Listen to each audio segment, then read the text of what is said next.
இந்த வெந்தய குழம்புக்கும் மாம்பழம் வச்சு சாப்பிட்டோன்னு வச்சுக்கோங்க, காம்பினேஷன் ரெண்டு சூப்பராக இருக்குங்க. வாங்க வெந்தய குழம்பு எப்படி செய்யணும் பார்க்கலாம்.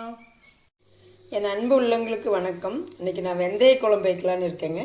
2 டீஸ்பூன் வெந்தயம் நான் நைட்டே ஊற வச்சுட்டேன். நீங்கள் மதியம் வைக்கிற மாதிரி இருந்துச்சுன்னா லஞ்சுக்கு நீங்கள் நைட்டே ஊற வச்சுருங்க, அல்லது விடிய காலையில் எழுந்திரிச்சோடனே ஊற வச்சுருங்க, நல்லா ஊறிடும். ஒரு எலுமிச்சம்பழ அளவு ஒரு புளி ஊற வச்சுட்டேங்க. புளியை ஊற வச்சு கரைச்சி வச்சுக்கிட்டேன். நான் ஒரு சின்ன எலுமிச்சம்பழ அளவு நெல்லிக்காய் அளவு புளி, அவ்வளோதான். அப்புறம் ஒரு கொஞ்சமாக ஒரு 2 டீஸ்பூன் வத்தல் எடுத்துருக்கிறேங்க.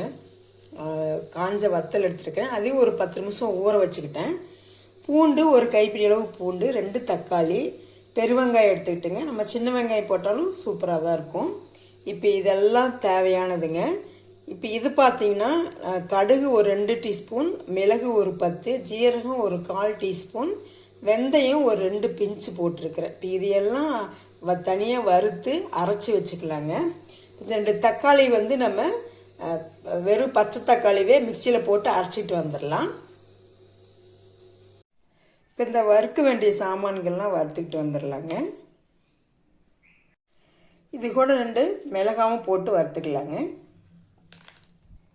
இந்த மாதிரி அரைச்சிக்கோங்க. ஏன்னா கொஞ்சமாக அரைச்சோம் இல்லைங்களா, அதனால் பரபரன்னு தான் அரைப்படும். போதும், இதுவே போதும். இப்போ இந்த 2 தக்காளியை கழுவிட்டு நான் கட் பண்ணி இதையும் அரைச்சிட்டு வந்துடலாங்க. இந்த குழம்புக்கு நல்லெண்ணெய் தாங்க பெஸ்ட்டாக இருக்கும். நல்லெண்ணெய் தான் நான் ஊற்றிருக்கேன். ஒரு 3 ஸ்பூன் நல்லெண்ணெய் ஊற்றிருக்கேங்க. கொஞ்சம் கடுகு, ஒரு 4 மிளகுங்க. ஏன்னா ஏற்கனவே நம்ம ஒரு 4 மிளகு போட்டு தான் நம்ம வறுத்துருக்குறோம். அது குறைஞ்சதுக்கப்புறம் நம்ம பூண்டு போட்டுக்கலாங்க. பூண்டு கருவேப்பிலை நல்லா பொரிஞ்சிருச்சுங்க. இப்போ இது கூட 2 குண்டு மிளகாய் வத்தல் போட்டுக்கலாங்க. முடிச்சுட்டு இந்த வெங்காயம் போட்டுக்கலாங்க. வெங்காயம் நம்ம சின்ன வெங்காயம் போடலாங்க. இப்போது இந்த வெந்தயம் போட்டுக்கலாங்க. வெந்தயம் நல்லா எண்ணெயிலே நல்லா கொஞ்சம் நேரம் வதக்கி கொடுக்கலாங்க.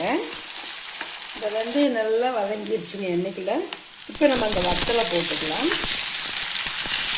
நான் சுண்டக்காய் வத்தல் தான் போட்டேங்க. நம்ம இந்த வத்தல் போடாமையும் செய்யலாம். நான் சுண்டக்காய் வத்தல் போட்டு தான் செய்வேன், சூப்பராக இருக்கும். ஏன்னா வெந்தயம் அப்படியே லைட்டு கசப்பட்டு இந்த சுண்டக்காய் வத்தலுக்கும் நல்லா 2 சேர்ந்துச்சுன்னா நல்லா ஒரு காம்பினேஷன் சூப்பராக இருக்குங்க. இதே நல்லா எண்ணெயிலே கொஞ்சம் நேரம் வதக்கிக்கலாங்க. இந்த தக்காளியை இதில் போட்டு நல்லா வதக்கிக்கலாங்க. ஏன்னா பச்சை வாசனை போகிற வரை நல்லா வதக்கிக்கலாம். நல்லா கொஞ்சம் பச்சை வாசனை போயிடுச்சுங்க. இப்போ நம்ம வறுத்து அரைச்சோம் இல்லைங்களா ஒரு மசாலா மாதிரி, அந்த பொடியை போட்டுக்கலாங்க.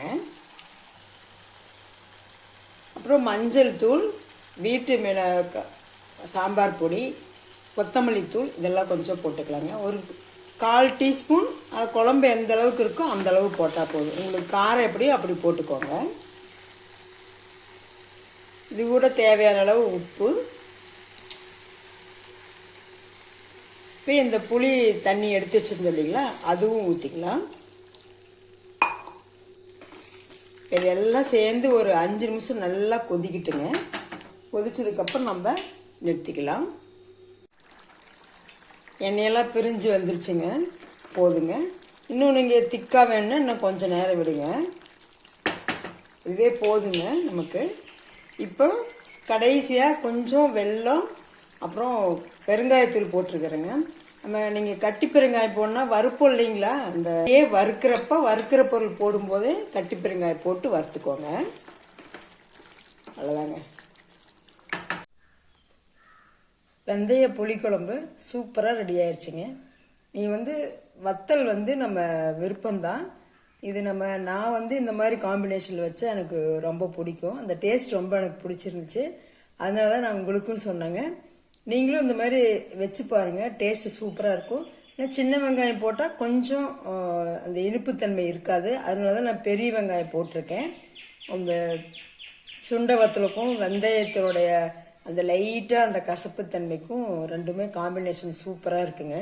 அதாவது நமக்கு மோஷன் ப்ராப்ளம் இருந்துச்சு அப்படின்னா இதை செஞ்சு சாப்பிட்டோம்னா நமக்கு மோஷன் ப்ராப்ளம் வராதுங்க. ஏன்னா ரெண்டுமே வெந்தயமும் சுண்டவத்தலும் ரெண்டுமே நார்ச்சத்து உள்ளது தான், நல்லா இருக்கும் உடம்புக்கு.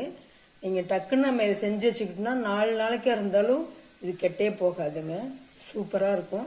இதே மாதிரி அளவுகளோட நீங்கள் செஞ்சு பார்த்துட்டு எப்படி இருக்குன்னு கமெண்ட் பண்ணுங்கள், சப்போர்ட் பண்ணுங்கள், சப்ஸ்கிரைப் பண்ணுங்கள். தேங்க்யூ.